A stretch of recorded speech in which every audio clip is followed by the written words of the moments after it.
누가복음에서 예수님이 다른 사람의 집에 들어가 식사를 하신 경우가 6번 있는데 그 중에 3번이 바리새인의 집이었다라는 건 참 주목할 만합니다. 이는 예수님께서 가난한 자, 병든 자뿐만 아니라 바리새인이라고 할지라도 자신을 초대하는 사람에 대해서는 마음을 열고 우호적이고 수용적이었다는 것을 보여줍니다. 그러니까 예수님은 차별이나 편견이 없으신 거예요. 그 마음이 그냥 하나님의 마음으로 가득 찼기 때문에 어느 누구도 품을 수 있는 것입니다. 그런데 사건이 일어나요. 그 바리새인 집에서 식사를 하시는데 갑자기 그 동네에 모든 사람들이 알고 있고 인정하는 죄 많은 죄를 지었다고 알려진 한 여인이 이 바리새인의 집에 예수님이 식사하고 있는 가운데 그것을 알고 들어옵니다. 그리고 자신이 가지고 있는 소중한 향유를 담은 옥합을 깨뜨려서 다른 사건이 일어납니다. 그것도 눈물을 흘리면서 눈물로 그 발을 적시고 얼마나 많은 눈물을 흘렸으면 발이 적셔질 정도겠어요. 그리고 자기 머리털로 그것을 닦고 그 다음에 향유를 바르는 이 반복적인 행위를 계속 하고 있는 거예요. 이 광경은 주변 사람들과 특히 예수님을 초대한 바리새인들에게는 충격적인 모습입니다. 그리고 그 불편한 마음은 말로 표현은 않지만 예수님께로 향합니다. 보면 39절 말씀이에요. 예수를 청한 바리새인이 그것을 보고 마음에 이르되 이 사람이 만일 선지자라면 자기를 만지는 이 여자가 누구며 어떠한 자고 죄인인 줄을 알았으리라 하거늘. 죄인이라고 여겨진 이 여인의 행동에 아주 충격을 받은 바리새인들은 이 광경을 놓고 예수님에 대해서 비난하고 의심하는 마음을 갖게 됩니다. 이 사람이 예언자라면, 선지자라면, 자기를 만지는 저 여자가 누구며 어떠한 여자인지 알았을 터인데 라는 마음이 올라왔어요. 그 여자는 죄인인데 하면서 예수님을 구약의 선지자와 같은 이 선견 능력, 볼 줄 알고 뭔가 다 깨달을 수 있는 그런 능력 있는 자로 믿고 그것을 기대하고 식사 자리로 초대했는데 이 바리새인의 눈에는 예수님의 그런 가만히 있는 행동이 불편한 거예요. 그가 만약 선지자라면 이 여인이 누군지 알고 이 여인의 행동을 막았어야 하는 거 아닌가라는 거죠. 이것은 죄인을 가까이 하는 것, 죄인이 특히나 자기 몸을 만지는 것은 나도 그 죄의 영향을 받아서 부정해진다라고 하는 이 신념을 갖고 있는 바리새인들에게는 아주 자연스러운 생각입니다. 더군다나 내가 지금 선지자라고 믿고 존경하는 마음으로 식사에 초대하는 그분이 일반적인 바리새인들보다 더 못하게 그것을 가만 내버려 둔다? 마치 죄인인 줄 알면서 자기가 좋아가지고 막 누리는, 바리 생각했을 때 뭔가 이렇게 좀 떨어지는 듯한 그런 사람의 행동을 보이는 예수님에 대해서 불편한 마음이 드는 거예요. 이건 바리새인으로서 아주 자연스러운 생각이에요. 그냥 당연하게 올라오는 마음이죠. 근데 이것이 예수님과 함께 있을 때 이러한 생각은 큰 문제가 됩니다. 이런 마음은요, 예수님을 초대해놓고 예수님과 진실한 교제를 할 수 없게 만듭니다. 이런 마음은 예수님의 진실한 사랑과 은혜를 막아버리는 결과를 낳게 됩니다. 사실 이러한 바리새인의 마음은 예수님과 자기 자신의 뭔가 소통을 막는 이 벽이 돼버리게 돼요. 우리가 누구를 만나서 같이 밥 먹는데도 밥을 먹는다는 건 그만큼 마음을 열고 대화를 하자라는 거잖아요. 저도 청년사회 갈 때 제일 먼저 한 게 뭐냐면 밥 사주는 거예요. 밥을 같이 먹으면서 우리 한번 얘기해보자. 그래서 허심탄회하게 얘기를 하는데 청년이든 또 청년이 보는 목사님이든 뭔가 못마땅한 게 있다 그러면 사람은 보통 마음을 확 닫아버려요. 그러면 같은 식사 자리에서도 진실을 얘기하는 게 아니라 그냥 듣기 좋은 얘기를 하거나 그냥 피상적인 속내기가 아니라 그냥 다른 얘기를 하게 돼 있어요. 그러면 그 사람하고 진실한 교제가 아니라 그냥 밥만 먹고 시간만 때우다 가는 거예요. 심지어 소화가 안 됩니다. 그러니까 지금 이 바리새인이 예수님을 불러놓고 초대한 건 그분과 교제하고 싶다라는 거예요. 그분과 진실한 나눔을 통해서 뭔가 얻고자 하는 마음이 있어요. 근데 이 생각이 이 여인을 향해서 예수님이 아무런 행동을 하지 않은 이 예수님에 대해서 불편한 마음이 드는 순간 메시아이신 예수님을 향하여 마음을 확 닫아버리는 거예요. 우리는 이 죄를 생각할 때 남을 해롭게 하는 또 나를 해롭게 하는 어떤 행위에만을 의미하는 경우가 많습니다. 근데 성경에서 말하는 죄라는 것은요, 하나님과의 소통을 막는 것, 소통이 막히는 것을 다 죄라고 얘기합니다. 그래서 행위만 죄가 아니라 하나님과 나 사이에 생긴 담도 죄가 돼요. 하나님과 나 사이에 맞는 신념도 죄가 되고요. 내 가치관도 죄가 되고요. 심지어 무의식도 죄가 될 수 있어요. 왜냐하면 무의식에서 어떤 내 감정이 일어나고 그 감정이 하나님과 나 사이를 확 막아버릴 수 있기 때문에. 물론 죄에 대한 무게를 따진다면 다를 수 있어요. 경중이 있을 수 있어요. 사람들은. 본문에서도 이 죄 많은 여인의 죄와 자신을 초대한 바리새인의 죄를 예수님이 500데나리온과 50데나리온으로 비유를 했습니다. 근데 500이든 50이든 심지어 5데나리온이라 할지라도 하나님과 나 사이의 소통을 막는 담이라면 그건 다 죄입니다. 죄는 크고 작은 게 없는 거예요. 우리가 체감을 크게 느끼고 어떤 거는 작게 느끼지만 하나님과 나 사이를 막는 거라면 다 똑같은 거예요. 우리에게도 그렇게 자신이 죄라고 여기는 혹은 죄라고 여기지 않는 어떤 그 죄로 말미암아서 주님과 소통을 막는 담들이 일어납니다. 주님은 우리가 그 작은 담마저도 무너뜨리고 그분과 나 사이에 온전한 통로가 회복되기를 원하세요. 늘 만나도 여러분 그런 사람 있잖아요. 언제든 만나도 뭔가 편안하게 내 속을 다 내어볼 수 있는 그런 사람. 그래서 내 있는 그대로 얘기를 다 꺼리낌 없이 얘기를 하고 그 사람의 얘기도 내가 편안하게 들을 수 있는. 그래서 막 얘기하다 보면 이 사람이 나 같고 내가 이 사람 같고 같은 그런 하나된 느낌이 올 때가 있어요. 주님이 우리에게 그러한 관계를 원하십니다. 이것을 요한복음에서는 내가 네 안에, 네가 내 안에 거하기를 주님이 우리에게 말씀하십니다. 그러려면 담이 없어야 돼요. 막힌다. 예수님은 지금 자신을 초대한 이 바리새 사람 시몬을 향해서 지금 식사하는 이 자리가 온전하게 자기와 사랑을 나누는 교제를 나누는 자리가 되기를 원하시는 가운데 말씀하셨다라고 볼 수 있어요.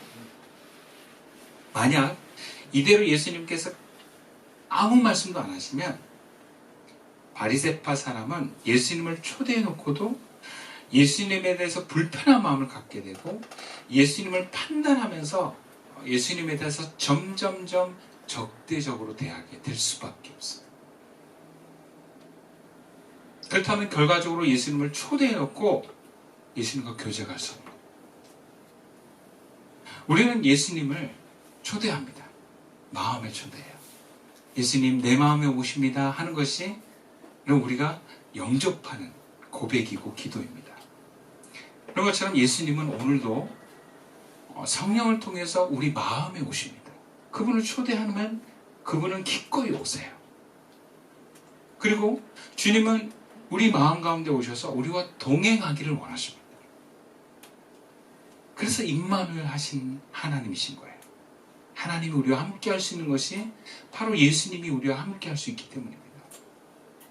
그런데 많은 경우 우리가 우리 안에 내가 인지하거나 인지 못하는 가운데 죄가 드러나서 담이 올라와서 그 주님과 나 사이가 막혀버리는 일들이 일어나요. 우리 안에 우리가 깨닫지 못하는 가운데서 이런 담이 올라올 때 주님은 그것을 죄로 인지하고 내려놓기를 원하시는 거예요.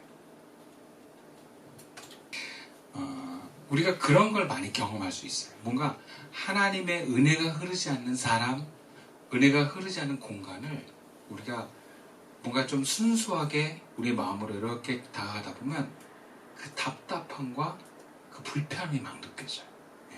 그게 우리가 인지할 수도 있고 인지하지 못하는 가운데서 그러한 환경이 펼쳐집니다. 근데 우리 자신이 하나님으로부터 오는 그 생명의 은혜를 차단해버리면 여러분, 나 개인과 내 주변이 그렇게 답답한 환경을 만들어낼 수 있어요. 심지어 내가 내뱉는 말이 은혜와 사랑이 나가는 게 아니라 비난과 상처 주는 말들이 나올 수밖에 없어요. 왜? 하나님으로부터 오는 생명과 사랑의 말을 전달한 게 아니라 불편한 내 죄의 담으로부터 어쩌면 그 의식 밑에 있던 내 감정에서 나오는 말들이기 때문에 또 다른 죄와 상처를 낳게 됩니다. 주님도 우리에게 말씀하시는 것 같아요. 너 예수님을 마음에 초대해놓고 담쌓지 말아라. 근데 문제는 우리가 내 안에 주님과 나 사이의 그 막힌 담들에 대해서 인정도 안 하고 심지어 인지도 못할 수 있다는 거예요. 예수님이 시몬에게 그 상황을 친절하게 말씀해 주십니다. 그게 40절에서부터 43절까지의 내용인데요. 저와 함께 교독해 보겠습니다. 예수님께서 대답하여 이르시되 시몬아 내가 내게 이를 말이 있다 하시니 그가 이르되 선생님 말씀하소서. 이르시되 빚 주는 사람에게 빚진 자가 둘이 있어 하나는 500데나리온을 졌고 하나는 50데나리온을 졌는데 갚을 것이 없으므로 둘 다 탕감하여 주었으니 둘 중에 누가 그를 더 사랑하겠느냐? 시몬이 대답하여 이르되 내 생각에는 많이 탕감함을 받은 자니이다. 이르시되 내 판단이 옳다 하시고. 자, 예수님께서 그 시몬의 마음을 아셨어요. 그리고 타이르듯이 아주 정중하게 얘기를 합니다. 내가 너한테 해줄 말이 있는데 해도 되겠니? 이거 부모가 자식한테 이렇게 얘기하기가 쉽지 않아요. 나 바로 얘기하는데 이렇게 의견을 물어봐. 너 들을래? 내가 한번 너한테 해주고 싶은 이야기가 있는데. 시몬은 말씀하십시오. 근데 예수님이 이렇게 말씀하시면서 깨우쳐 줍니다. 이 여인이 이렇게 내 발에 입을 맞추고 뭔가 값비싼 향유를 발에 부은 것은 그만큼 자신의 죄가 큰 죄가 용서받은 것에 대한 감사의 표현이다라는 거예요. 그게 잘 알려주시는 거예요. 이 얘기를 하신 것에는 이 바리새인을 향한 메시지가 크게 두 가지가 있는데 첫 번째는 뭐냐면 너 이 죄 지은 여인에 대한 시선을 좀 바꿔라 라는 거예요. 사람들이 손가락질할 만큼 크게 문제가 있어 보이는 이 여인에 대해서 죄인으로만 그냥 바라보지 말고 여전히 죄 가운데 있는 여자로 바라보지 말고 죄가 용서받아서 그 감격에 겨워서 그것을 표현하는 여인으로 보라는 거예요. 그러니까 지금 이 여인의 정체는 죄인이 아닌 거예요, 지금. 바리새인은 여전히 죄인이다라고 보는 거예요. 그럼 이게 종이 한 장 차이인데 굉장히 큰 차이입니다. 그러니까 예수님이 이 여인이 자기에게 오는 건 죄 용서받은 여인이라고 본 거예요. 근데 바리새인들에게는 여전히 죄 가운데 있는 여인으로 보는 거죠. 내가 하나님이 누군가를 바라보는 그 시각과 다르게 내가 그 사람을 바라보면 여러분 나는 주님과 소통이 막혀버립니다. 이 사람, 하나님께서는 이 사람을 긍휼히 여기고 사랑하고 불쌍히 여기는데 나는 처단해야 될 존재로 보고 비난될 존재로, 비난받을 존재로 보게 되면 하나님과 다른 시각을 갖게 돼요. 그러면 하나님과 다른 방향으로 선택을 합니다.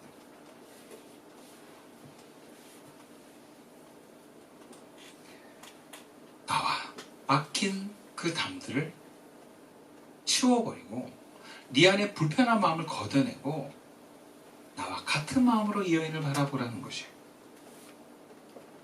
두 번째는 이 얘기입니다. 시몬아, 너 이 여인만큼은 아니더라도 너도 죄인이야. 그런 거예요.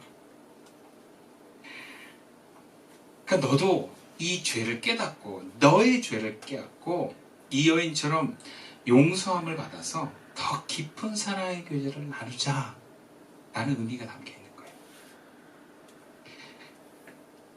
이 여인의 죄가 사람들이 생각하기에 500데나리온에 해당되는 큰 죄라고 여긴다면 너 역시 50데나리온에 해당되는 죄인이다 라는 거죠. 그럼 50데나리온이 작은 돈이 아니에요. 1데나리온이 하루의 품삯으로 보는데 이게 데나리온이 이 로마식 화폐 표현이거든요. 은전 한 입이라고 그래요. 근데 이거를 하루 보통 일당으로 받다 그래요. 그럼 오늘날로 좀 풍족하게 10만 원이라고 칩시다. 그럼 50대는 얼마예요? 500만 원. 500만 원이 작은 돈이 아니죠. 근데 바리새인의 생각에 자기는 50데나리온이나 빚진 자로 생각 안 하는 게 문제입니다. 남의 죄에 대해서는 막 크게 다루면서 자신의 죄에 대해서는 무지한 사람이 바로 이 시몬이에요. 지금 예수님께서는 그 50데나리온에 대해서도 없이 해줄 수 있는 분이신데 자신의 이 빚진 50데나리온을 인지하지 못하고 있으니까 예수님과 나 사이에 이 죄의 담이 생겨버리는 것이죠. 그러니까 죄 용서를 받을 수 있는 분 앞에서 그대로 가지고 있는 거예요.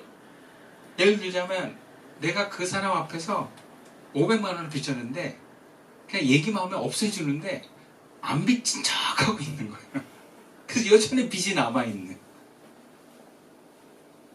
그 빚진 자와 빚이 그대로 남아있는, 빚을 내준 사람과 해결되지 않는 사람과의 관계는 어떻게 하겠어? 불편한 관계예요.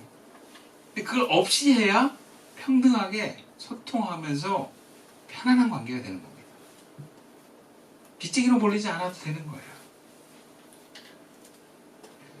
이것을 심리적으로 들여다보면 사실은 죄 없는 사람은요, 정말 깨끗한 사람은 남의 죄에 대해서는 크게 불편하지 않습니다. 그게 건들질 않아요. 건들 만한 그게 내 속에 없어요. 그러니까 예수님 앞에는 어떤 죄인이 와도 예수님 불편하지가 않아요. 본인이 그 거룩함을 입으신 분이기 때문에. 그래서 심리에 대해서 말하는 전문가들이 이렇게 얘기합니다. 다른 사람의 잘못에 대해서 화가 나는 것은, 불편한 마음이 드는 것은 그 죄와 똑같은 죄가 내 안에 묻어져 있는데, 단지 나는 행하지 않고 지금 열심히 참고 있는데, 누르고 있는데, 그것을 다른 사람이 행해버리면 충동이 일어나서 이거를 더 누르려고 하다 보면 분노로서 그거를 표현하게 된다는 거예요. 이걸 조금 어려운 말로 그림자라고도 얘기를 합니다. 또 어떤 경우는 죄는 없는데 그 죄를 너무나 짓기 싫어하는 그 큰 경각심이 자리 잡고 있으면 또 그렇게 밀어내고 비난한다 그래요. 그게 두려움이에요.